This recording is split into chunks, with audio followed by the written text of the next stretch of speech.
personalizing AI tools. Then we'll speak a little bit about AI agents, who they are, what are AI systems, utilizing maybe even some cases multiple AI agents, and then something that probably was crossing your mind. What is the roadmap for implementing AI in the business? All right. So having that said, I think I'll pass voice over to Beata. She will speak about this slide. Yeah, thanks, Press. Press mentioned that we'll cover more advanced techniques, and it's true. However, what we are going to share right now, that's something you can actually enable pretty quickly. And if you, for example, already use ChatGPT, it's already available for you, right? Or Notebook LM, you can set this up, and similar functionalities like custom GPT projects, they exist, for example, in Claude, in case you use Claude.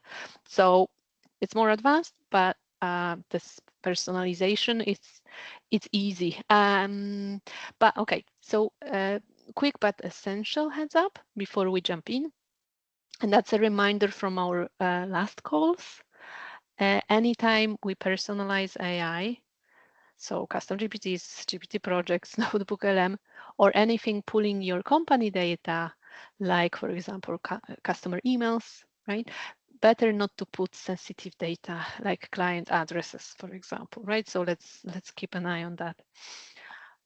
Okay, so I'm sure you have all been prompting ChatGPT and other LLMs effectively from earlier sessions when we talked about prompting techniques, right? But today we'll level it up, right? So we will make AI understand your work even more, not just generic answers, right? So I will explain each functionality you can see on this slide. And after that, plus we'll do a quick demo how to set this up. So you can actually do that right after the meeting. So custom GPTs. Reusable AI assistants or specialists. Let's think about them. So for example, you can have a custom GPT called Service Rep GPT trained on your tone, on your phrasing, on best practices. So it can draft answers to customer emails exactly like your top field text. So it can be professional, knowledgeable, consistent based on the info that you give.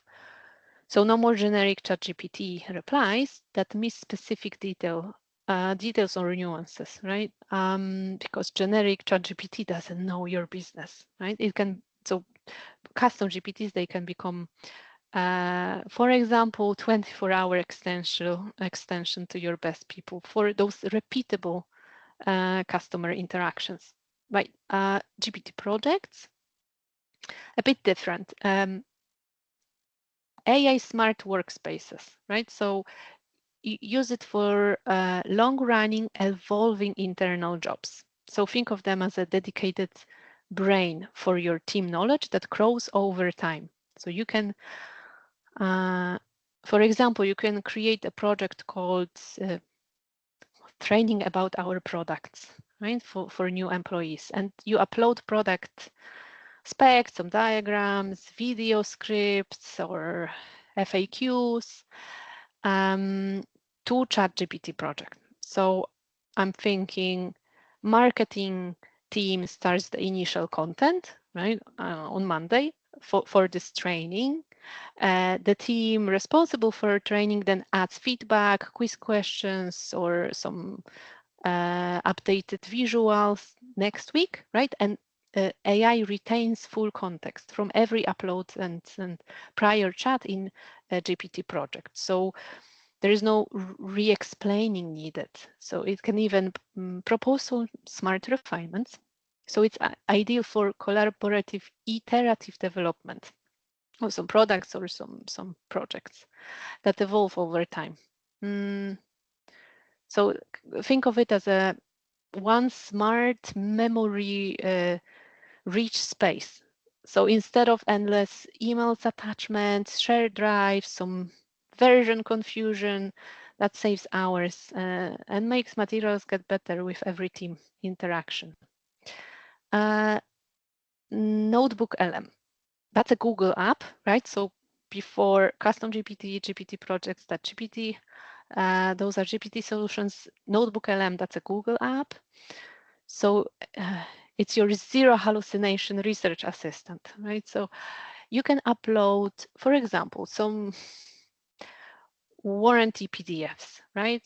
And then you ask, what's the warranty on some specific part? And it will cite the exact page, section, even quote the clause, right? So it works like RAG. And RAG, that stands for Retriever Augmented Generation. I'm not going to explain that in detail, but it's like a secret sauce that makes NotebookLM so reliable. So instead of relying only on the AI, on the general training, it first searches and pulls the most relevant sections directly from your uploaded documents. So, and then it uses only that verified content to build the answer. So no guessing, no pulling random info from the internet. Okay, so maybe press over to you to do a quick demo, because this is useful to see how to actually set this up. Okay, yes, and I'll just because we already spoke briefly about GPT projects on the previous session, I'll focus now on custom GPTs versus NotebookLM. Okay, so maybe even before I start talking about custom GPTs, Beata mentioned that you shouldn't be sharing sensitive data with large language models. I would slightly elaborate on this. If you're using a free license, then definitely yes. Remember that whatever you give to ChatGPT or any other large language model in a free package, this will be used to retrain the models. So there is some chance that someone in the future will ask some question, and just because model was trained on the information that you gave to it, then it can get access through that to this sensitive information. And believe me, this attorneys, law practice companies are already dealing with cases where companies expose sensitive data through such free accounts to large language models, and they are being sued because of that. So this is a real business risk.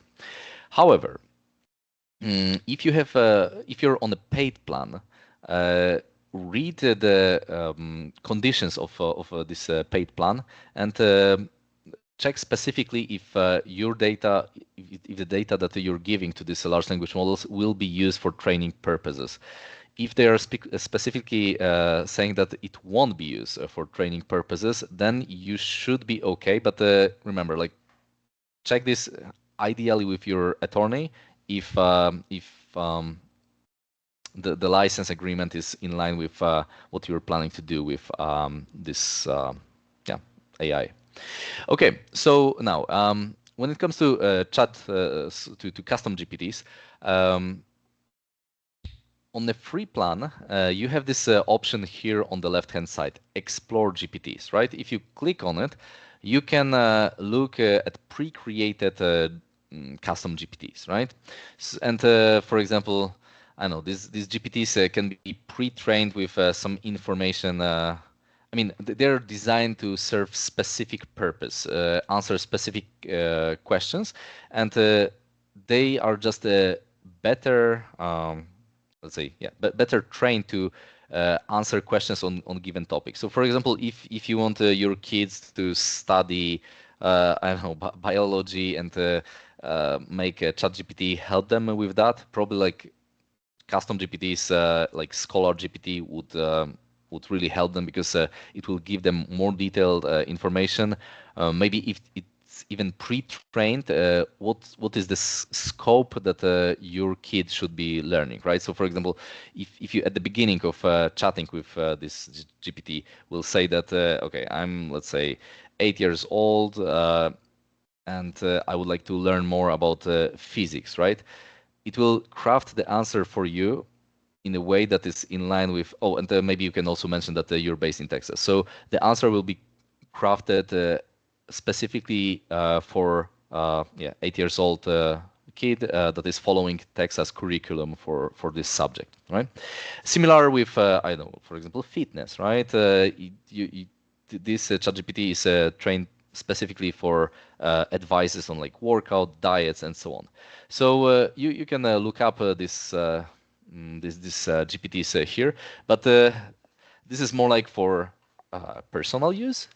Well, when you want to create a similar GPT, but that will profoundly understand your company case, it's better to create your own GPT. And the way to do it is, first of all, you need to be on the paid plan. This is not available on free plan, right? And once you're on the paid plan, you have this icon here, this button here, and you just hit create. And I already pre-created some ChatGPT. I mean, it's as simple as just hitting create and configuring it, right? But just for this sake of saving time, I pre-created this GPT. Let's say we are a flower shop, and I'm the owner, let's say, of this flower shop, and I need the help of executive assistant, right? So once you create this GPT, as you saw, like after clicking this create button, you will have this option to configure it. And when it comes to configuration, so obviously you can give it a name, you can change the icon, right? Give it some description, but more importantly, you give it specific instruction for this, let's say, GPT to understand who it is, right? What role is it playing, right? In my case, I'm saying your executive assistant to the general manager, which is me, like working in a flower shop and so on. And then instruction is just the first part of it. The second part of it is the knowledge base that you build for this GPT. So in our case, I pre-created using GPT Canvas. You probably remember from previous session, I spoke about GPT Canvas. You can easily create some kind of documents for your company, right? So I created information about inventory, about general business overview, who are our clients, and so on, our sales strategy, what is our tone, how we want to approach our clients, and so on.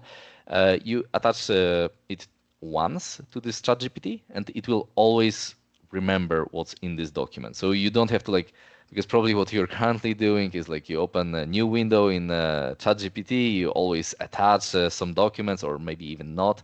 You need to write like exact instruction for ChatGPT to understand your situations and so on. Here you do it once, and this ChatGPT will remember the context of your business, right?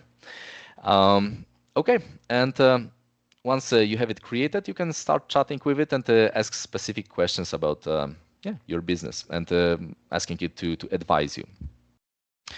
All right, and the beauty of it is you can create multiple custom GPTs, and then as you can see here, anyone with the link will have access to this GPT, right? So for example, you can, if you're, let's say, a CPA firm, and your clients are always asking the same questions, right?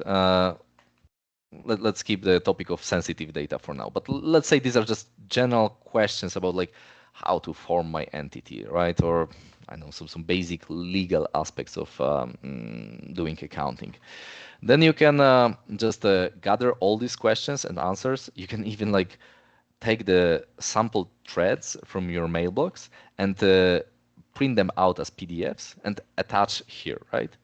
And but again, make sure that there is no sensitive data in these files that you attach to this GPT. But let's say you gave this knowledge to this custom GPT, and you can actually share the link to this GPT with your clients, send them, I don't know, in email and so on, and say, or the next time they are asking you this question, maybe send them a link to this ChatGPT and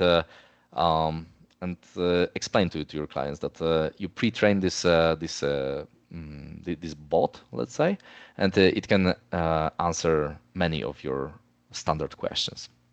All right, so okay, but having said that, so how then you use like a notebook LM? What was the difference, right? So here in this custom GPT, think about this more as a your assistant, your additional employee, like advisor, something like that. But in some cases, you actually want to attack different problem. So if you go to Notebook LM, and you can also like very easily create this notebook, like right once you're logged in, and as Beata mentioned, this is a Google product, so you just log in using your Google account credentials. You create a new notebook, and yeah, here again I created a sample case for Flower Shop. Notebook LM is more like very good at reading whatever documents you provide to it. More so, think about this. For example, if you don't have time to analyze regulations in that are affecting your business, or for example, you have you've read some books about the strategy, right? You can attach the whole books to it. You can attach websites to it. You can even in the sources, as you hear on the left hand side, you can attach websites. Oh, sorry, maybe here at sources, websites. But also, like if you recently watched a YouTube video, you can attach YouTube videos as well here, right? So with custom GPT, you don't have like you're pretty much limited to some yeah. Like photos, documents, and so on. Here, and the Notebook LM supports even in the free version. I think with this custom GPTs, you can attach like 5, maybe 10 sources. I can't remember what's the exact limit. With Notebook LM is like twice the limit at least, right? So 20 sources or even more, and they can be much longer. As I said, it could be even whole books, right? And once you have you have it set up, you can ask specific questions like, what are the legal aspects that I should be aware of that are applicable to my company, right? And it will tell you exactly like from which source it took this information, on which page you can find this information, and why it thinks this is applicable to your business, right? So think about this as building your own library with multiple sources. Okay, cool. I think I'll pause here, and we'll move to the next slide, and over to you, about unless there are some questions, you can stop me at any time, and I'm happy to answer them. But if there are no questions, over to you, Beata. Okay, if no questions, then let's move on. Well, let's get to the heart of it. So to today's training. There are 2 ways AI can show up in daily regular workflows, right? So one is AI assisted. You stay firmly in the driver's seat, right? Deciding what happens next. The other is AI driven, or what we call agentic. You hear very often people talking about agentic. So in agentic, the AI takes the wheel, thinks for itself. So it decides the steps and executes across your tools with minimal hand-holding. Assisted is more simple. It's linear, as you can see on the slide. And it's more familiar. It's what we have been building on in those 2 last trainings, right? So you give it a clear task, it does one thing really well, hands you the output, and you connect the dots. So you decide about the next step. Now agentic flips the script completely. So you give it one high-level goal, and the AI agent thinks, okay, what needs to happen? Which tools do I call? What's the memory from past interactions? Then it will execute multiple steps and deliver the finished product. So you only get pulled in if something needs escalation, like some, I don't know, inventory conflict. So how do you pick between assisted and agentic? Definitely stick with assisted for anything low risk. where you want eyes on it, and switch to agentic when the work spans multiple systems and it's time consuming. Start small, so test assisted on one process you already know, and then you can think about layering in agentic where the volume justifies it. Okay, maybe let's go to the next slide to talk a little bit more about the agentic. Now let's talk scale. So this is where agentic workflows go enterprise level. Let's look how a single, in this case, new order moves through the system. So a new order email comes in from a dealer or a customer. It feeds straight into a distribution agent. So this agent doesn't just skim the subject, it reads the full body, it reads attachments, it's identifying if this is a new order or some additional request, right? And it immediately routes the task to the specialized team below it. And in this case, that's CRM and CPA agents who will handle the logging and initial processing. Data quality agent then runs checks, and final agent generates the output. But our operations aren't just one dimension, right? As we scale, the same logic applies to every entry point. So whether it's a service complaint, like a phone call transcript, or a web query form asking for some additional information, well, the front remains consistent. So the distribution agent acts as a traffic controller. So it calls different agents depending on the use case. And then final output lands on a, for example, some human supervisor dashboard.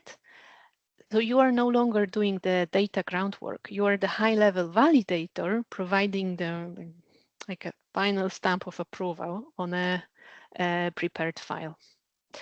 So high level, this is how agentic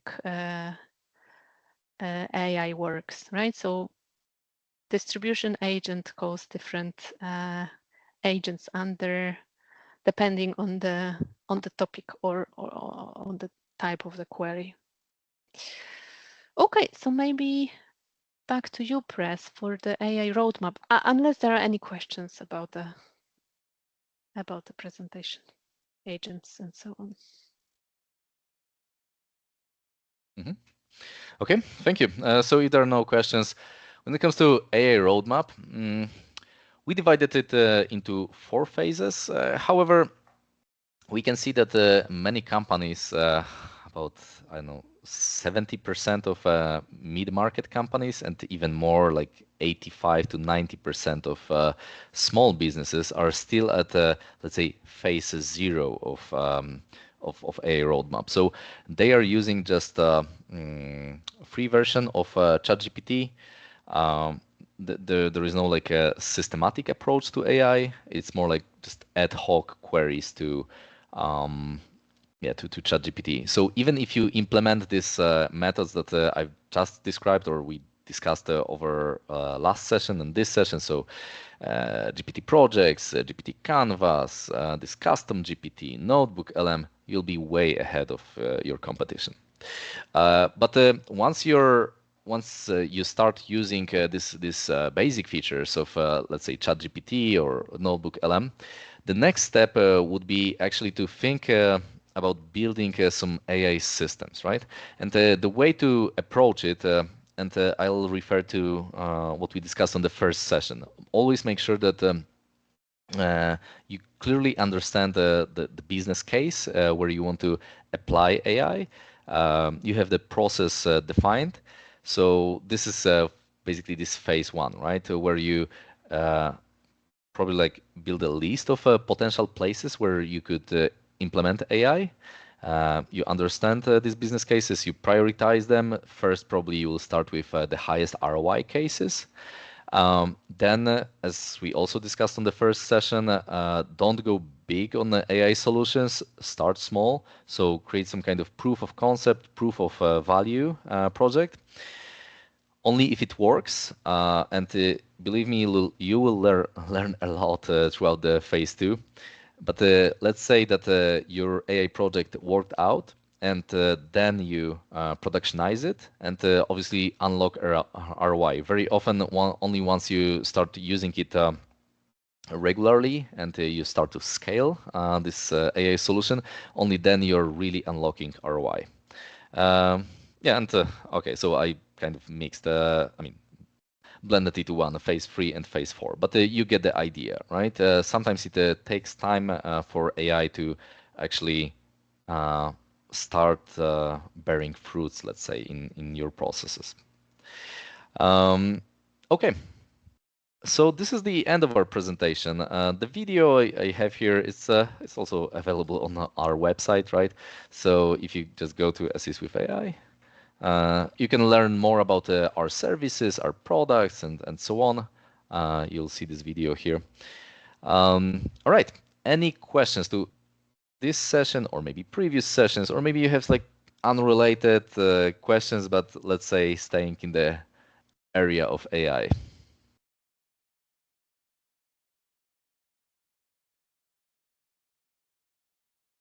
Hey, this is Gilberto. I tried to log in earlier today and it wasn't letting me, but I really appreciate all of this information that you shared. I think it's extremely valuable. Is there small scale projects that you guys can help business owners implement? I know every business is probably a little bit different and everyone has unique needs, but I just wanted to hear a little bit more about your services. Yeah, so for smaller companies, usually we help with configuring existing AI tools, right? So obviously, like we discussed a lot throughout these sessions, but if you need help, actually, because it sounds simple, but there are some, aspects that even if you're tech savvy, it could be problematic. So for smaller businesses, we help to configure existing tools. And as you, Gilberto, know, we can offer, for example, social media automation. So some of our, let's say, more basic products. And but yeah, as I said, you can read more about products and services that we offer here on products and services section of our website. And we also, like, if you click on products, for example, and let's say unified communication suite, we also explain what could be the potential like setup cost for this, and yeah, and what's, let's say, what's the expected ROI, and what's in scope for a given product. All right, cool. Thank you, Gilberto. Any other questions? Oh.